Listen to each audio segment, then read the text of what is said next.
جا بھائیاں پیڑیا کرو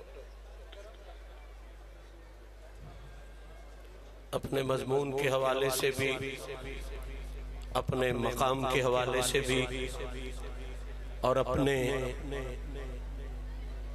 وقت کے حوالے سے بھی وقت کے حوالے سے اس لیے کہ یہ ایک ولی کامل کے سالانہ عرس کا موقع ہے مقام کے حوالے سے اس لیے بے مثال ہے کہ سید زادوں کے ڈیرے پر انعقاد پذیر ہے اور مضمون کے حوالے سے آج کا اجتماع اس لیے بے مثل و بے مثال ہے کہ یہ مولائے کائنات اور رسول کائنات کے پالنے والے کے پاکیزہ ذکر کے حوالے سے اتنی پاکیزہ نسبتیں جس محفل کو نصیب ہوں اس میں یہ بات ضرور سوچنی چاہیے کہ یہ محض 4 لوگوں کے اجتماع کا نام نہیں، یہ ادب کی نشستگاہ کا مقام ہے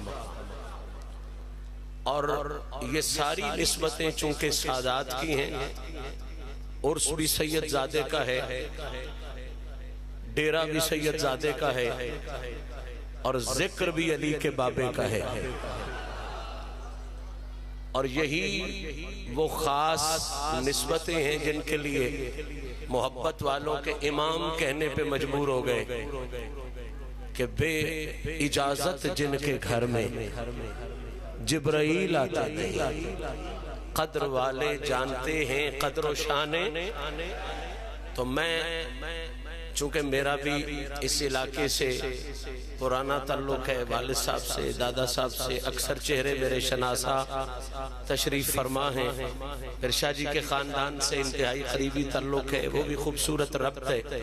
اور میں صرف اتنی گزارش کروں گا، ویسے میری گزارش سے پہلے یہ آپ بات مان چکے ہیں، میں نے ارادہ کیا تھا گزارش کرنے کا، شاید یہ بھی فیضان ابو طالب ہے. میں نے ارادہ کیا تھا کہ میں جب سے آیا ہوں لوگ گفتگو کر رہے تھے، پیر بہنوں کی طرف سے بھی آوازیں آ رہی تھیں اور نعت شریف بھی پڑھی جا رہی تھی، منقبت بھی پڑھی جا رہی تھی، تو آوازیں آ رہی تھیں.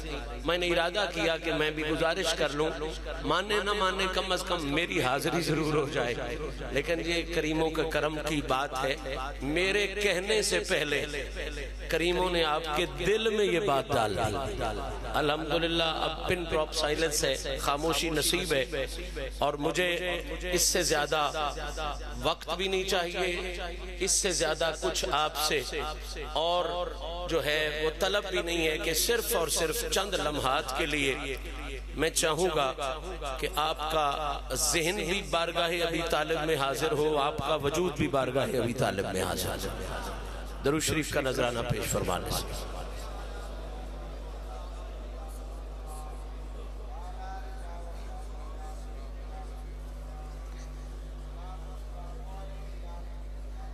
صرف اتنا جملہ جو رہ گیا جو میں کہنا چاہتا تھا کہ اس کائنات میں سب سے بڑی ادب کی بارگاہ ہے یا بارگاہ ولایت یا بارگاہ نبوت. یہ 2 بڑی بارگاہ ہیں، بارگاہ ولایت مولا علی کی بارگاہ اور پھر اس سے بھی بڑھ کر بارگاہ نبوت نبی پاک کی بارگاہ. اب سمجھنے والے میرا جملہ سمجھیں گے.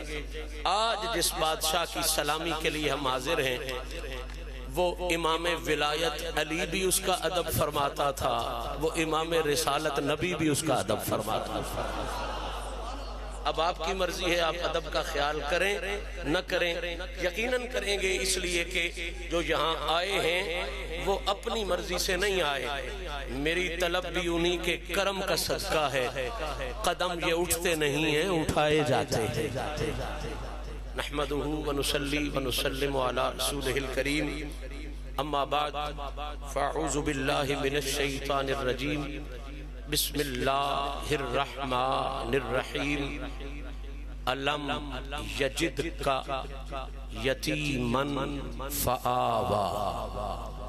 صدق اللہ العلی العظیم وصدق رسولہ النبی الکریم ونحن علی ذالک لمن الشاہدین والشاکرین والحمد للہ رب العالمین ان اللہ وملائکتہ یصلون علی النبی یا ایہا الذین آمنوا صلوا علیہ وسلموا تسلیما۔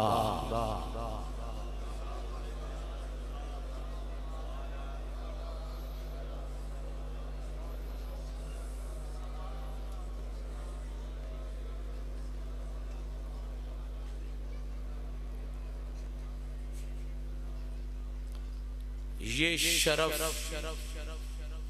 کونین میں تنہا ابو طالب کا ہے۔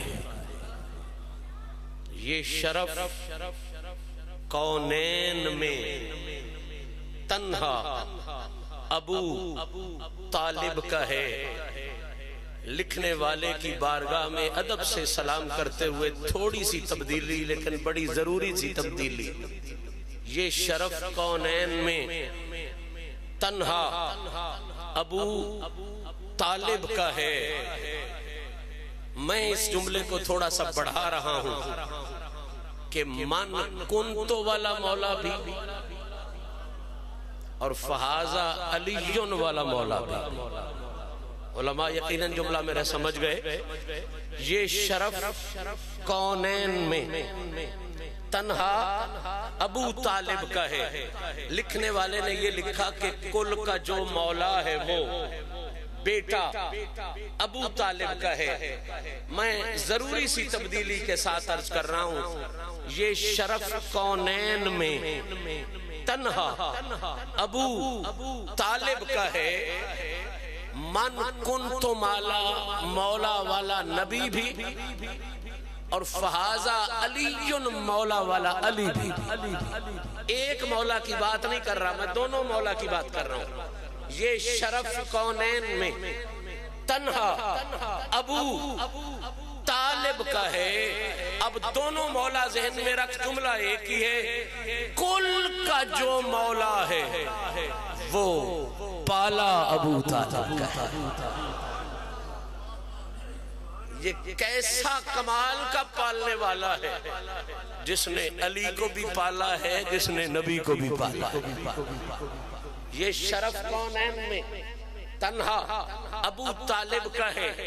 کل کا جو مولا ہے وہ پالا ابو طالب کا ہے۔ اور میں تو نام لینے کا بھی عادی نہیں، اشارے کرنے کا عادی ہوں۔ مٹ گئی نسل غلیظہ،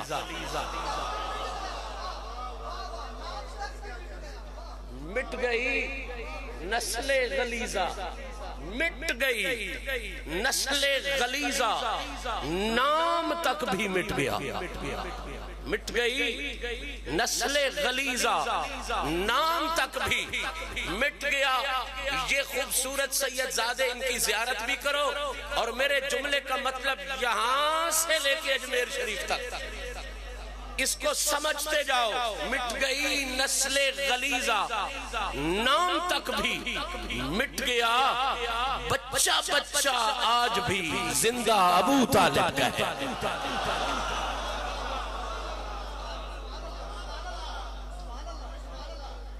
حمد و ثناء رب ذوالجلال اور ہدیہ درود و سلام بحضور سرور کائنات فخر موجودات شاہ روز جزا جناب محمد مصطفیٰ صلی اللہ تعالی علیہ وآلہ وصحبہ وسلم پیش کرنے کے بعد دل کی اتھائی گہرائیوں سے سجادہ نشین ناستانہ عالیہ نمک کوٹ شریف کی خدمت میں مبارکباد کی حدیں پیش کرتے ہوئے آپ سب حضرات کو اس دعا میں شریک کرنے کا شرف حاصل کر رہا ہوں کہ رب کریم سرکار ابو طالب پاک کی بے مثلیتوں کا صدقہ ہم سب کو اس جہان میں بھی عزت نصیب فرمائے، اگلے جہان میں بھی عزت نصیب فرمائے۔ بغیر کسی تمہید کے چونکہ قبلہ فیضی صاحب بھی تشریف فرمائیں، وسیم الحسن شاہ صاحب بھی تشریف فرمائیں، عثمان شاہ صاحب بھی تشریف فرما ہے، دیگر بھی یقیناً اعلیٰ سے اعلیٰ درجے کے لوگ تشریف فرمائے اور حاضری سب کی ہونی ہے۔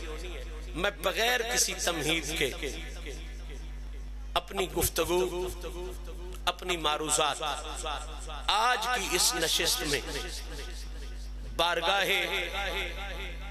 سرکار ابی طالب میں جس خوبصورت بندش کے ساتھ عرض کرنے کی نیت لے کے حاضر ہوں، وہ بندش یہ ہے کہ جناب ابو طالب پاک کے ایمان کی بات میں نے نہیں کرنا، مجھے یہ ثابت نہیں کرنا کہ وہ ایمان والے تھے یا نہیں تھے، مجھے آج کی اس محفل میں یہ عرض کرنا ہے کہ ابو طالب پاک اللہ کے فیصلے کے مطابق، قرآن کے فیصلے کے مطابق صرف صاحب ایمان نہیں، صرف مجھے یہ بات ہی نہیں چھیڑنی کہ ایمان تھا یا نہیں تھا، یہ تو بہت چھوٹی بات ہے۔ میں تو سمجھتا ہوں شاہ صاحب کا خوبصورت جملہ تھا نصیر الدین شاہ صاحب کا کہ بعد تحقیق و روایات نصیر، بعد تحقیق احادیث و روایات نصیر، میرا دل قائل ایمان ابی طالب ہے۔ یہ جملہ انہوں نے اپنی طرف سے نہیں لکھا، یہ غیروں کو سمجھانے کے لیے کہا، ورنہ ہر حقیقی سید زادے کا جو جذبہ ہے وہ بعد تحقیق احادیث و روایات نہیں، قبل تحقیق احادیث و روایات۔ بعد تحقیق تو غیروں کے لیے ہے، جن کے لیے یہ منزل اور یہ معراج ہے۔ جو سید زادہ ہے، صاحب تصوف ہے، جو علی کے دروازے سے مانگ کے کھاتا ہے، جس کی جھولی میں خیرات ابن ابی طالب ہے، وہ بے غیرت تو نہیں ہوگا نا کہ لے بھی علی سے اور نکتے بھی اسی گھر پہ اٹھائے۔ جو صاحب تصوف ہے، جسے خیرات علی ملی ہے، وہ ابو طالب کے ایمان کو زیر باس نہیں لاتا، وہ ابو طالب کے مقام کو سلام کرتا ہے، ابو طالب کی شان کو سلام کرتا ہے۔ مجھے آج جو جملہ آپ کے سامنے اللہ کے قرآن کی روشنی میں عرض کرنا ہے، وہ ایمان ابو طالب پہ نہیں، وہ مقام ابو طالب پہ، وہ ان کو صاحب ایمان ثابت کرنا نہیں۔ ہمارا نظریہ اور عقیدہ تو یہ ہے کہ جو ابو طالب کی گلی کی دھول کو آنکھوں کا سرما بنا لے، اللہ اسے بھی بے ایمان نہیں ہونے دیتا۔ جو اس دھول کو آنکھوں کا سرما بنا لے، رب کی غیرت گوارا نہیں کرتی کہ جو 50 سال میرے محمد کی حفاظت کرتا رہے، یہ اس کی گلی کا منگتا بے ایمان ہو جائے۔ جب ابو طالب کی گلی کے دھول کو آنکھوں کا سرما بنانے والا بے ایمان نہیں ہو سکتا، تو پھر بات یہ ہونی نہیں چاہیے کہ ایمان تھا یا نہیں تھا، بات صرف یہ ہونی چاہیے جس طرح اللہ نے اپنے محبوب کی ذات کو بے مثال بنایا ہے، اسی طرح اللہ نے اپنے محبوب کے کفیل کو۔ تو مقام ابو طالب میں پڑھنے جا رہا ہوں، میرے لیے آقا کا ہر فرمان بھی آخری سند ہے، آقا کا ہر فرمان بھی، لیکن آج میں جو مقام ابو طالب پڑھنے جا رہا ہوں، حضور کے فرمان کے حوالے سے بھی نہیں، صرف اور صرف اللہ کے قرآن کے حوالے سے، تاکہ کوئی روایت درایت والا متن سند والا چکر بھی جو مولوی چلاتے ہیں وہ چل ہی نہ سکے، سیدھا سیدھا قرآن اور علی کے باپ کی شان۔ سیدھا سیدھا قرآن اور علی کے بابا کا مقام. میں نے قرآن مجید میں جس آیہ کریمہ کو بارگاہ ابی طالب کی سلامی کے لیے بطور ٹیک اور سہارا تلاوت کرنے کا شرف حاصل کیا ہے، ہر سچے سچے غیرت مند حیدری سنی کی نظر. حیدری اب کہنا پڑا ہے، پہلے ضرورت نہیں ہوتی تھی، پہلے سنی سے بھی کام چل جاتا تھا. وہ کچھ دنوں پہلے نا کسی بندے نے سوال کیا کہ سیال شریف میں جب اذان ہوتی ہے تو وہاں پہلے درود شریف نہیں پڑھا جاتا، باقی جہاں بھی سنیوں کی مسجدیں وہاں کیوں پڑھا جاتا ہے؟ تو اس کا جو جواب ہے نا وہ سمجھ میں آئے گا تو یہ حیدری والی بات بھی سمجھ میں آ جائے گی. بابا پہلے جلال پور سے ایک ہی لاری پنڈی پھٹیاں جاتی تھی، تو ہاکروں کو کہنے کی ضرورت نہیں ہوتی تھی پنڈی اڑے آ جاؤ، پنڈی اڑے آ جاؤ. ایک ہی لاری ایک ہی ہارن، سب کو پتا تھا پنڈی جانا ہے. اب جلال پور سے بنی کے بھی جاتی ہیں، اب جلال پور سے حفظ آباد بھی جاتی ہیں، پنڈی بھی جاتی ہیں. اب ہاکر کو کہنا پڑتا ہے پنڈی اڑے آ جاؤ، حفظ آباد اڑے آ جاؤ، لاہور اڑے آ جاؤ. کوئی یہ کہے کہ بھئی پہلے تو کوئی ہاکر نہیں ہوتا تھا، اب کیوں کہتے ہو حفظ آباد والے آ جاؤ، پنڈی والے آ جاؤ؟ تو جواب یہی ہے، جب لاری ایک ہو نا تو اعلان کرنے کی ضرورت نہیں ہوتی. جب لاریاں زیادہ ہو جائیں تو پھر ہاکری کرنی پڑتی ہے کہ یہ کہیں اجمیر جانے والے دیوبند والی لاری پہ.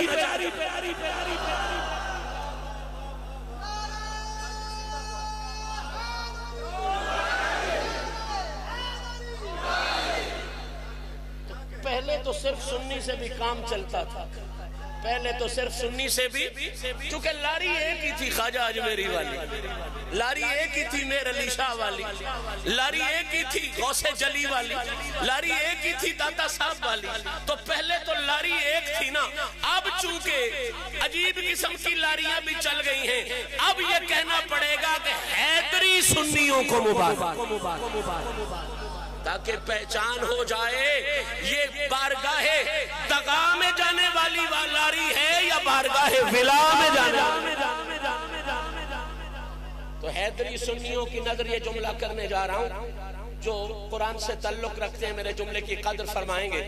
سورہ والضحیٰ 30ویں پارے میں ہے.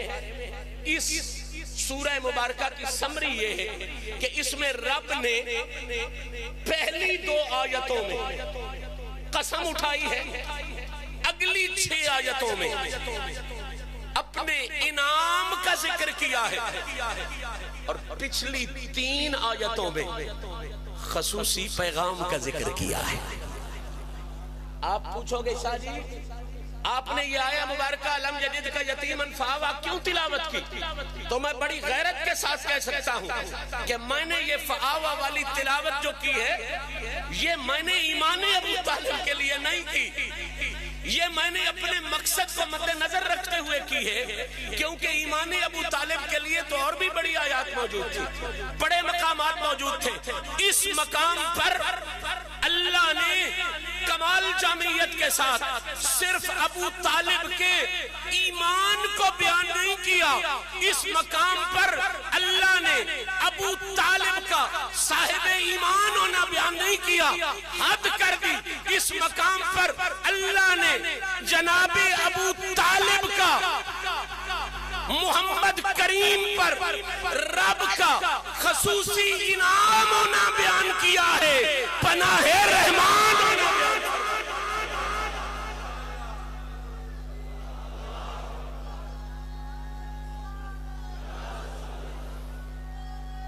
قریب بہت قریب، بہت توجہ. 2 آیتیں پہلی ہیں قسم کی، والضحیٰ واللیل اذا سجا، والضحیٰ میں بھی اللہ نے قسم اٹھائی، واللیل اذا سجا میں بھی اللہ نے. میں باقی تشریحات کی طرف نہیں جاتا، سید زادے بیٹھے ہیں. وقت کی مناسبت سے بات کرنا یہ انسانیت کا بھی تقاضا ہوتا ہے اور حکمت کا تقاضا بھی ہوتا ہے. بہت سی تفسیریں ہیں، میں ان کا انکاری نہیں، لیکن ذمہ داری سے پیش کر سکتا ہوں. علماء تفسیر نے والضحیٰ واللیل اذا سجا کی تفسیر میں یہ بھی لکھا ہے کہ رب کریم والضحیٰ کہہ کے نبی کی اہل بیت کے مردوں کی قسم اٹھا رہا ہے، واللیل اذا سجا کہہ کے محمد کے گھر کی پردے دار عورتوں کی قسم اٹھا رہا ہے. مجھے کہنے دیجئے بغیر کسی جھجک کے، رب کہہ رہا ہے والضحیٰ کہہ کے، اے حبیب تیری تو قسم ہے ہی ہے، مجھے تیرے علی کی بھی قسم، تیرے حسن کی بھی قسم، تیرے حسین کی بھی. اور واللیل چونکہ پردے کی بات ہے تو یہاں اشارہ پردے داروں کی طرف ہے. حبیب تیری تو قسم ہے ہی ہے، تیری بیٹی فاطمہ الزہرا کی بھی قسم، فاطمہ الزہرا کی ماں خدیجہ الکبریٰ کی بھی قسم، زینب کبریٰ کی بھی قسم، زینب صغریٰ کی بھی قسم. اللہ فرما رہا ہے حبیب تو ہے، مجھے تو اتنا پیارا ہے، میں تیرے گھر کے سارے مردوں کی بھی قسم اٹھاتا ہوں، ساری پردے دار عورتوں کی بھی قسم. اب دو قسمیں اٹھا کے تیرے میرے جیسا کچا بندہ بھی کوئی قسم اٹھا دینا تو ہم سمجھ لیتے ہیں اگلی بات بڑی کمال کی ہوگی. ایسے بات نہیں کر رہا، قسم اٹھا کے کر رہا ہے. جب تیرے میرے جیسا کچا ایک قسم اٹھا دے تو بات حد کی ہوتی ہے، جس بات کی خدا قسم اٹھا رہا. اللہ آپ کو سلامتیاں دے. یہاں ایک قسم نہیں دو قسمیں اٹھائی جا رہی ہیں اور میں بالکل قریب آ جاؤں چونکہ وقت میرے پاس آدھا گھنٹہ ہے. مضمون انشاءاللہ یہ آج شروع ہوا ہے نا، یہ آگے آگے دیکھیے ہوتا ہے کیا. یہ بہت کچھ آگے ہے اور بڑا کچھ آگے ہے اور انشاءاللہ میں پھر مبارکباد دوں گا شاہ جی قبلہ کو.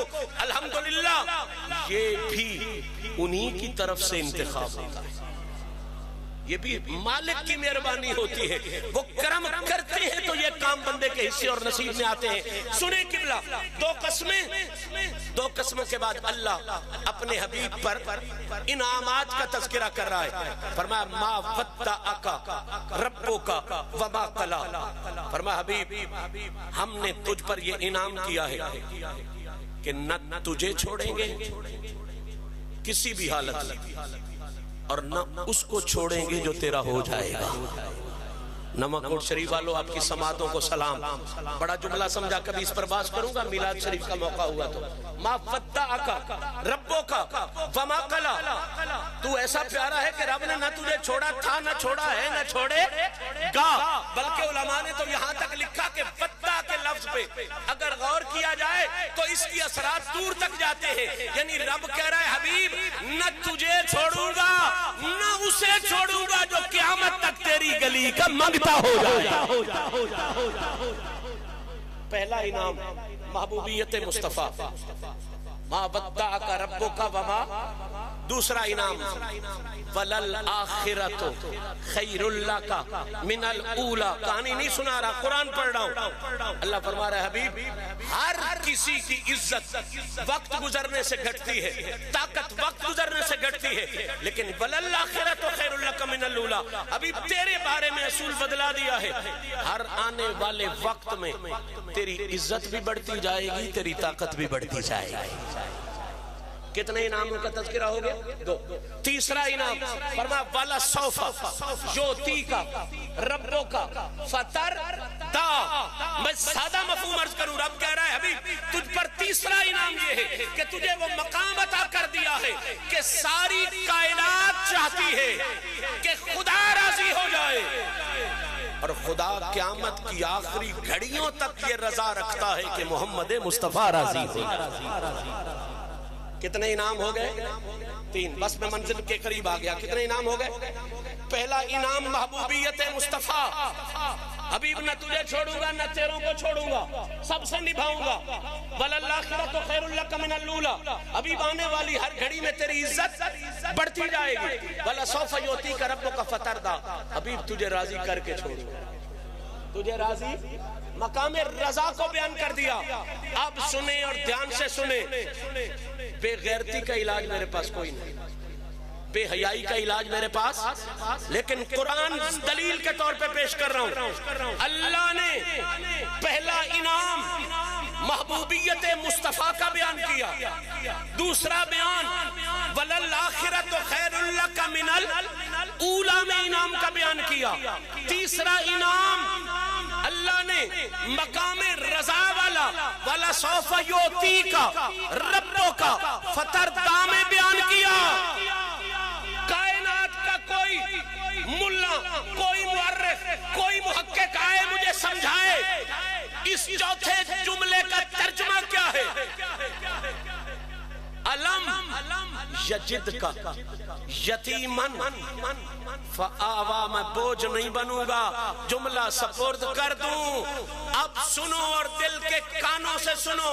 جس طرح اللہ نے محبوبیت مصطفیٰ کو انعام قرار دیا ہے, مقام رضا کو قرار دیا ہے انعام, جس طرح اللہ نے خیر اللہ کا من الاولا کو انعام قرار دیا ہے, ڈنڈی نہیں مارنے دیں گے. اسی طرح چوتھی آیت میں اللہ نے ابو طالب پاک یعنی کفیل مصطفیٰ کو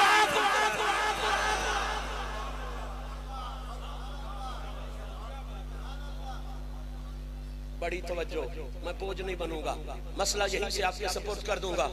چوتھی آیت میں اللہ نے کتنا انعام, چوتھا انعام بیان کیا. اللہ نے کہا میرا چوتھا انعام یہ ہے. یہ حبیب جب تو یتیم ہو گیا تھا نا, تو میں نے تجھے اپنی پناہ عطا فرمائی.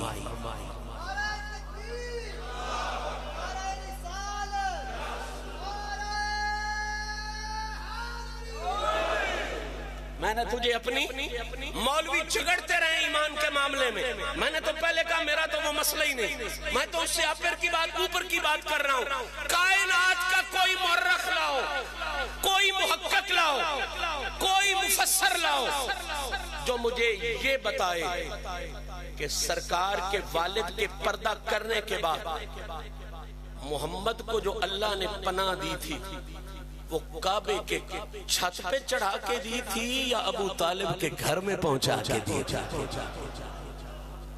میرا جملہ ضائع نہیں کرنا. اللہ کہہ رہا ہے اے حبیب جب تو یتیم ہو گیا تو میں نے تجھے کیا دی, میں نے تجھے کیا دی, پناہ دی. اب اللہ کا معقول گھر کمال کا گھر ہے, کعبہ موجود ہے. یا اللہ جب حبیب تیرا یتیم ہو گیا تو کعبے کی چھت پہ چڑھا دیتا, وہی رزق دیتا رہتا, وہی پالتا رہتا. وہ دے سکتا ہے, پال سکتا ہے, لیکن اللہ نے اپنی پناہ قرار دیتے ہوئے محمد کو کعبے کی چھت پہ نہیں چڑھایا, علی کے بابے کے گھر میں پہنچایا. مجھے ایمان کی باس ہی نہیں کرنی, مجھے تو یہ سمجھانا ہے ڈنڈی نہیں اب مارنے دیں گے, ماننا پڑے گا. جس طرح ما ودع کا اللہ کا انعام ہے, وَلَلْآخِرَةُ اللہ کا انعام ہے, وَلَسَوْفَ يُعْطِيكَ اللہ کا انعام ہے, اسی طرح ابو طالب علی کا بابا بھی اللہ کا محمد پر انعام.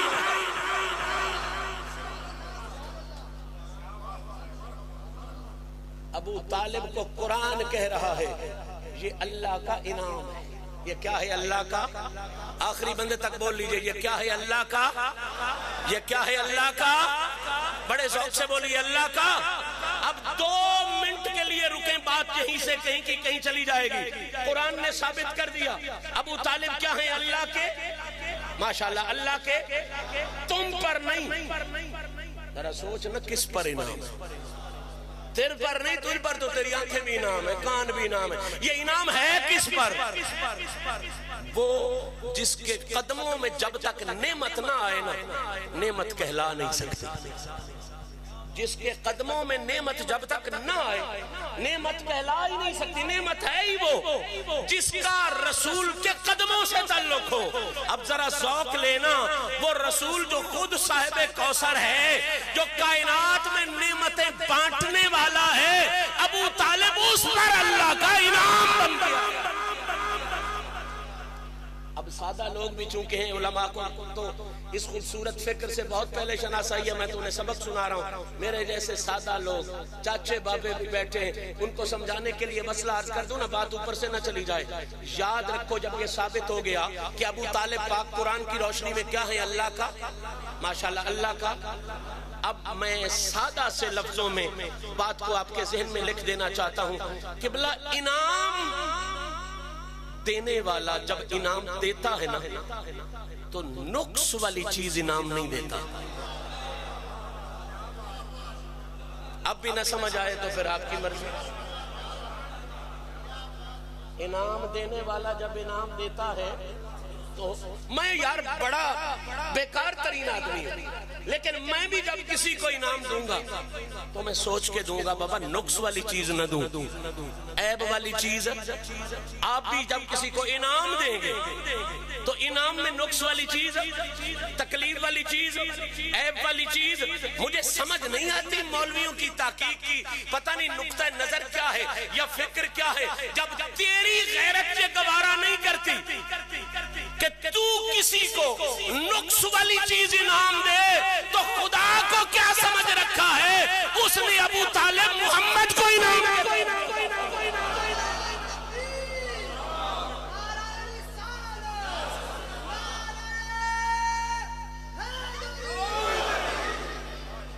ابھی بھی بات نہیں سمجھ آئی تو اور کھول دوں. میرا بہت پیارا بھائی ہے سید شعیب شاہ، وسیم الحسن صاحب بھائی بھی لگتے ہیں، ایک حساب سے بھتیجے بھی لگتے ہیں. فیضی صاحب تشریف فرما ہے. یہ مجھے کوئی انعام دے، مثال کے طور پہ پین دے دیتے. پڑھے لکھے آدمی پین نہیں دیں گے، ظاہری بات ہے، لکھنے والے آدمی پین دیں گے. اب پین جب مجھے دیں گے، اگر وہ پین لکھ نہ سکتا ہو تو الزام پین پہ تو نہیں لگے گا. ہائے ہائے ہائے، کیا سن رہے ہو یار؟ میں ابو طالب کی شان نہیں، میں تو تمہاری توحید بچانے پہ لگا ہوا ہوں. میں تو اس چکر میں ہوں توحید بچ جائے. میں مقام ابو طالب نہیں، میں تو مقام خدا بچانے پہ لگا ہوا ہوں. اللہ نے دیا انعام ابو طالب، اب مجھے شاجی دے انعام پین. وہ پین لکھ نہ سکے، وہ پین تحریر نہ کر سکے تو قبلہ پین پہ الزام نہیں لگے گا، دینے والے پہ الزام لگے گا. چنگا بندہ یار، ایڈی نقصے والی ہے انعام دے چھڑی سی، ایڈی عیب والی چیز انعام دے دی ہے، اتنی بڑی بیماری والی چیز، اتنی تکلیف والی چیز انعام دے دی ہے. جب شاہ جی مجھے انعام دے، فیضی صاحب انعام دے، اس میں نقص نکلے، اعتراض انعام پہ نہیں ہوگا، اعتراض تو قبلہ انعام دینے والے پر ہوگا نا. اب مجھے بتاؤ شرک سے بڑا نقص کیا ہے؟ توحید کے انکار سے بڑا نقص کیا ہے؟ غیر مسلم ہونے سے بڑا نقص کیا ہے؟ یا چوتھی آیت نکال انعام والی، یا مان ابو طالب کو بے مثال ماننے سے علی کے بابے کی شان صرف نہیں بچتی، خدا کی توحید.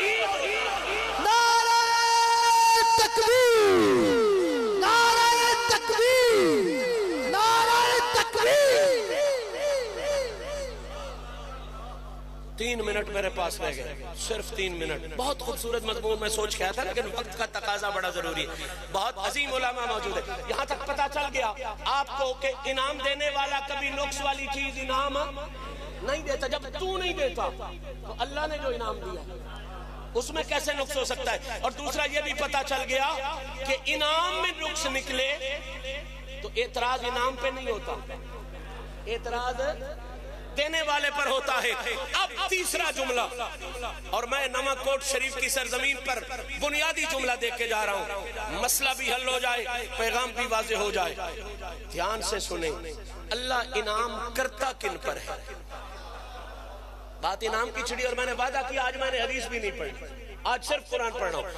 اللہ انعام کرتا کن لوگوں پر انعام ہوتا ہے؟ تو قرآن نے 4 قسم کے لوگ بیان کیے. انعم اللہ علیہم من النبیین والصدیقین والشہداء والصالحین۔ انعام کن پر ہوتا ہے؟ ان چار لوگوں پر، نبیوں پر، صدیقوں پر، شہیدوں پر، صالحین نیکوں پر، ولیوں پر، یہ ہیں انعام والے۔ یا اللہ ان کے مخالف کون ہیں؟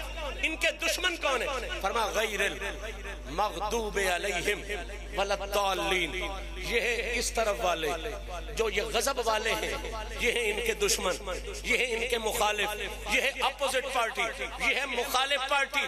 اب انعام والے آپ کے ذہن میں آگئے نا، کون کون؟ نبی، صدیق، شہید، صالحین یعنی ولی۔ ان کے مقابلے پہ آگے جن پر غضب ہوتا ہے، وہ یہودی ہو، عیسائی ہو، کافر ہو، منافق ہو، وہ کیا ہو گئے؟ غضب والے۔ وہ کیا ہو گئے؟ غضب والے۔ غیر ہے نا ان کے، غیر المغضوب علیہم، وہ ان کے غیر ہے۔ کیا مطلب؟ جن پر انعام ہوتا ہے ان پر غضب نہیں ہوتا۔ کیا سمجھ رہے ہو یار؟ اور جن پر غضب ہوتا ہے ان پر انعام والے غضب والے نہیں ہوتے، غضب والے انعام والے نہیں ہوتے، انعام والے غضب والے نہیں ہوتے، غضب والے انعام والے نہیں ہوتے۔ یعنی انعام والوں کا راستہ اور ہوتا ہے، غضب والوں کا راستہ اب مرضی ہے آپ کی، دل پہ لکھیں یا سر کے اوپر سے گزار دیں۔ سمجھ آ گئی انعام والوں کا راستہ؟ بول لیجئے انعام والوں کا راستہ، غضب والوں کا راستہ۔ توجہ میری طرف رہے گی تو میں یہ جملہ دوں گا، ویسے میں یہ نہیں جملہ، میری ساری تقریر کا نچوڑ یہ جملہ ہے، انعام والوں کا راستہ، غضب والوں کا راستہ۔ اب سچی باتوں بتاؤ، انعام سے انعام والے پیار کریں گے یا غضب والے؟ او سینگے او نمک کوٹیو، انعام والے اور ہیں، غضب والے۔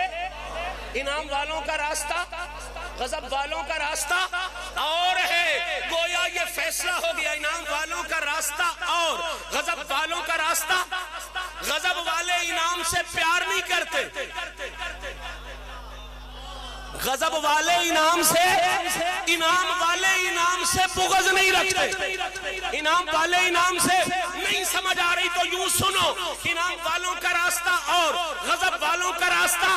ابو طالب ہے اللہ کا، اللہ کا قرآن نے فیصلہ دے دیا، قیامت تک غضب والے ابو طالب سے پیار نہیں کر سکتے اور انعام والے ابو طالب سے بغض نہیں۔ نعرہ تکبیر، نعرہ رسالت، دونوں ہاتھ بلند کر کے نعرہ حیدری، علی حق، علی حق، علی حق، علی حق، علی حق، علی حق، علی حق، علی حق، علی حق، علی حق، نعرہ حیدری۔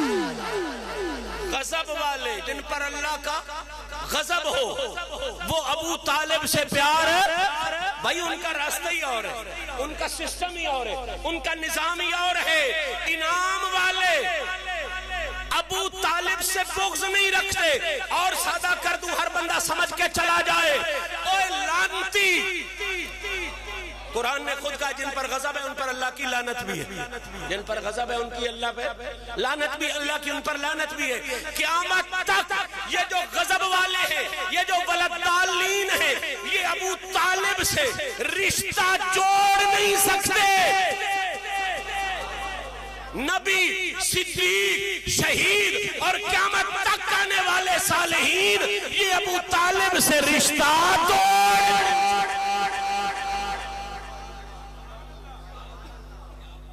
آخری جملہ اور میری تقریر مکمل۔ اللہ فرما رہا ہے ابو طالب کیا ہے؟ انعام۔ قرآن کیا کہہ رہا ہے؟ ابو طالب کیا ہے؟ آخری بندے تک بولو کیا ہے، پھر کہہ لو کیا ہے۔ یا اللہ انعام تو ہے لیکن رسول کو بنا کے کیا دیا ہے؟ رسول کو بنا کے کیا دیا ہے؟